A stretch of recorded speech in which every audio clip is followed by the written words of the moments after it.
I noticed there are certain areas where momentum is moving forward, and I see it and feel it more than others. So, Well, momentum is moving on everything that you're focused upon. Momentum is moving on everything that you're focused upon. okay. In other words, it's like if you hold a cork under the water and you let it go, there's momentum in its own buoyancy. Do you get that? In other words, that cork's going to fall up. There's momentum in its buoyancy. And so holding the cork under the water is what negative momentum is in this less than perfect analogy. But when you stop doing that thing you're doing that is holding the cork under the water and you let go of it, it's going to move up, and there is going to be a certain amount of momentum in it, you see. So we know, we called this the science of deliberate creation until we saw you going, ooh, got to control my thoughts. Cancel, suck that thought back.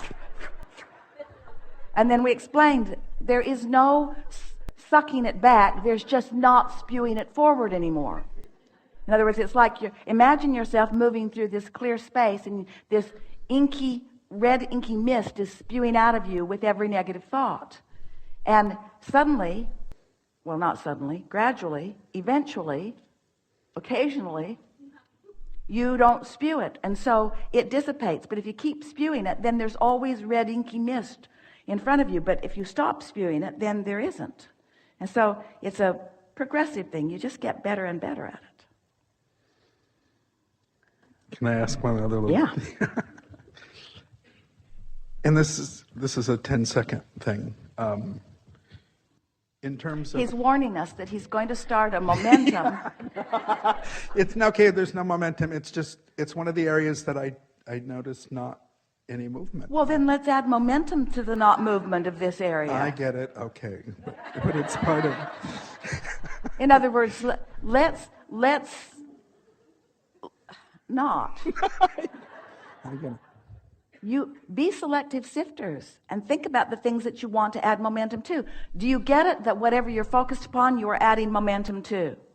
Do you get it that you can find resonance with unwanted things, and that's what momentum is? Yeah, I get that. Do you get it that when you find resonance with unwanted things, you are not resonance with wanted things, and that's why you feel negative emotion?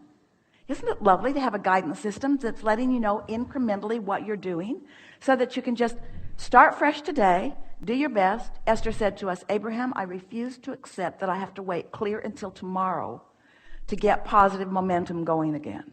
Just because the train left the rails, does that really mean that I have to go through a whole day and then go to sleep? We said you could meditate. Meditate is helpful because when you meditate, you quiet your mind. That stops momentum. Or you could find something that's always easy for you to feel good about and focus on that. You could pet your cat or your dog. There are things that you can go to that every time you go to them mentally, you find relief or absence of resistance in them. You don't have to wait until tomorrow. We're just suggesting that if you do it every morning, and then as you do it, then you become more aware of when you're doing it and when you're not doing it, when you do it on purpose. And you know what the best thing about doing something on purpose is? The best thing about deliberately lining up with who you really are, the best thing about identifying a desire and focusing on it and feeling good, feeling emotions flowing through you while you focus upon it. The best thing about that is that as the revelations and realizations begin happening in your life, and they will, you'll recognize your part in them. That's the best part of becoming a conscious, deliberate creator, is that you'll recall, oh yeah, I remember I did a focus wheel about that. I got myself feeling really good about that. I know I left my resistance behind about that. And now here's evidence of the shift in my vibration. You all are in such a good position because you have this platform of well-being that you stand on. And you have absolute free will to focus, freedom beyond description. And you have source energy already knowing everything that you've asked for and all that you want all queued up for you. And you have an emotional guidance system within you to let you know in every moment how you're doing. And you have this keen awareness that gets to recognize all the motion that you are making. In other words, talk about a creative experience. As sculptors, you never take a big glob of clay and just throw it down on the table and then say, oh, I thought it would turn out better than that. You want to get your hands in it. You want to convey to the medium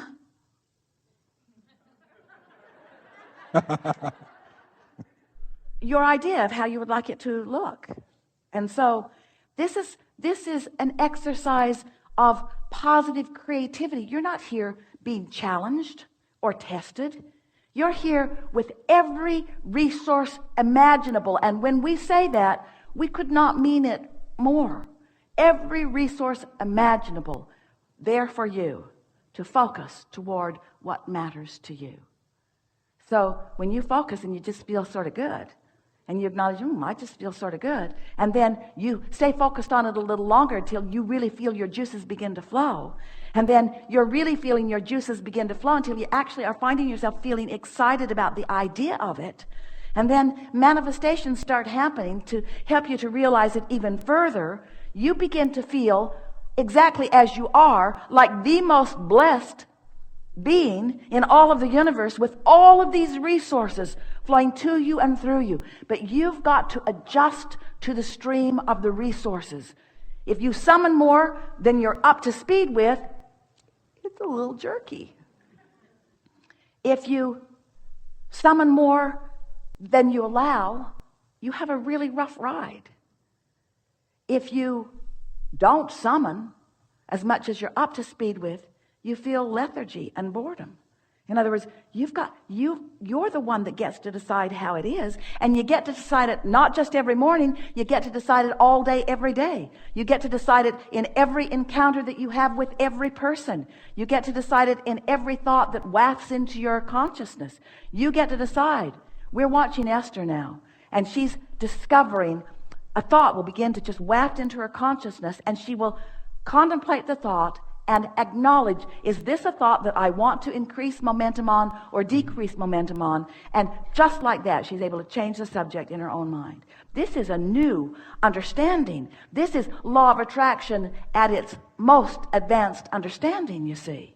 That's helpful, because that was going to be the next tidbit is when I'm interacting with people that are on lower flying discs and they throw a dart at me because they don't agree with where my stance is, and there's that divided energy. Here's the thing about that. You get what he just said, don't you? So the other day, Esther had a thought. She really pushes my buttons, Esther thought. And then Esther had this very clear thought, standing there with a great big old button out there. Push it. Go ahead, push it. Just push it. I dare you. Push it. Push it. Sure enough. So first of all, you get what he's talking about, the lower flying disc. We've been talking about get on your high flying disc. Then there's the Henri disc and so on. It's like the seven dwarves. So when you accept that everything that comes into your experience is because there is somewhat of an active vibration about it within you, or it wouldn't come. Now, at first this is a little hard for you to accept, but once you accept it, then you feel kinder toward the button pushers, because you realize you put the button out there for them to push. And the good news about that is, until you had this encounter maybe, in this moment, on this day, you didn't realize that button was so active. And so, but now people have started pushing it. Don't you find that? Don't you have sort of days that seem to follow a theme?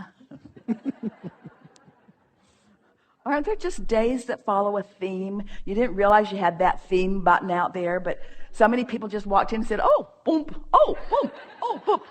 Until you say, is everybody going to do that? And we say, until you remove that button and replace it with something that you would rather that they pushed, you see. So Esther had, are you ready for this?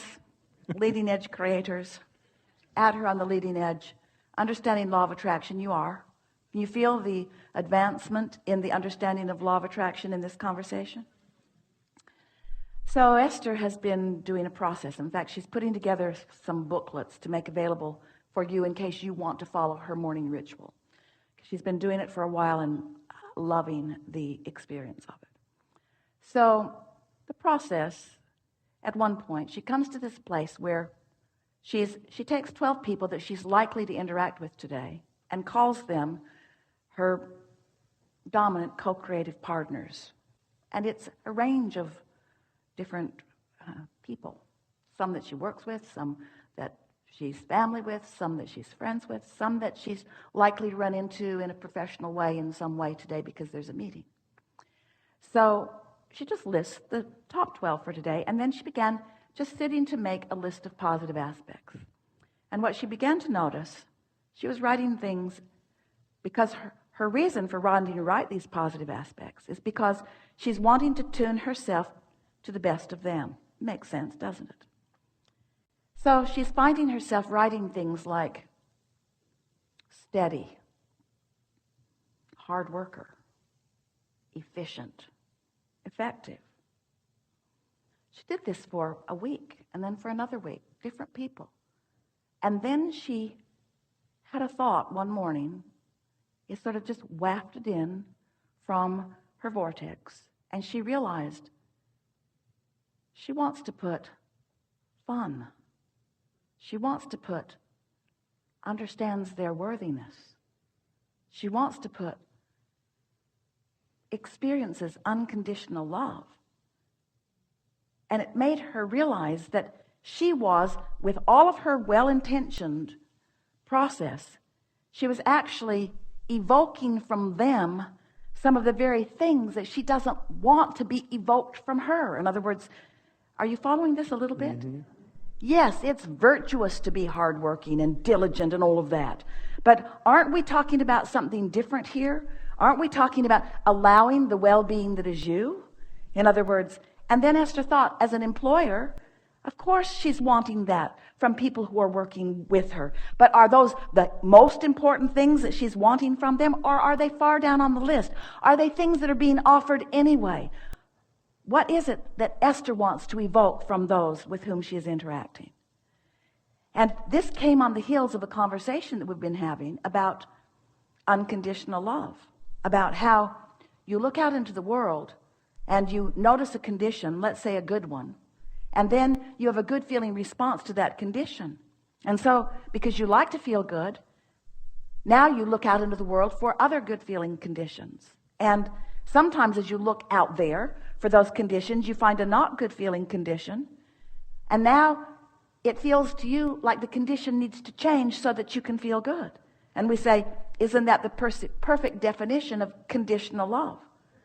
And so we've been talking about what you are wanting to do is create an atmosphere, a vibrational atmosphere or climate or environment around you, so that you are offering a vibration, so that you're setting up your buttons that will be pushed by those who are coming into contact with you. You're wanting a vibrational environment, and you want to be responding to life from that, not from the conditions that are out there. Are you following us just a little bit? So when something occurs in your life experience, a good question, Esther's been asking it a lot of herself recently. All right, am I responding to a condition that's out there over which I have no control? Or am I responding to the climate that I have been practicing? And so now, you're with us, aren't you? Mm-hmm. So now, Esther's writing her list of positive aspects of people that she cares about, and realizing that she is actually placing conditions upon them. She thought, this is how we all got trained that way. This is how we got trained away from our own guidance into jumping through hoops for others. They gave us rewards for being diligent. They gave us rewards for showing up on time. In what case did anybody give you an award for having the most fun? When did they give you the award for coming in unconditional love?